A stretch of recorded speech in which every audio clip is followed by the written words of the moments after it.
In the next 90 seconds, I'm going to show you how to swim faster using less energy and how you can do it the next time you go for a swim. Let's start the countdown clock. Ready, hop. There's only two ways to get faster in swimming. The first, you decrease drag. The second, you increase propulsion. It really is that easy. Remember, water is 800 times more dense than air. So if you want to swim faster, you have to reduce drag. You can do this by improving your body position.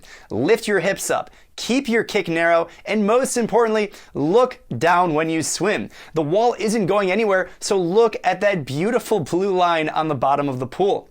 Now, the second way that you can swim faster is by increasing propulsion. Remember the three letters E.V.F. This is short for early vertical forearm, which is the way that your hand is positioned in the water.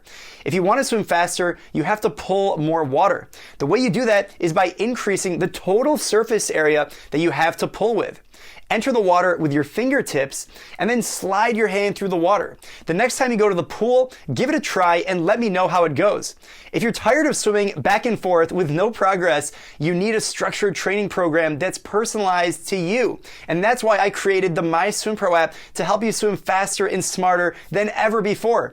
Each workout is personalized towards your goals and swimming level. You can download MySwimPro on your iPhone and Android phone to sync it to your Apple Watch or Garmin smartwatch. Check it out and happy swimming.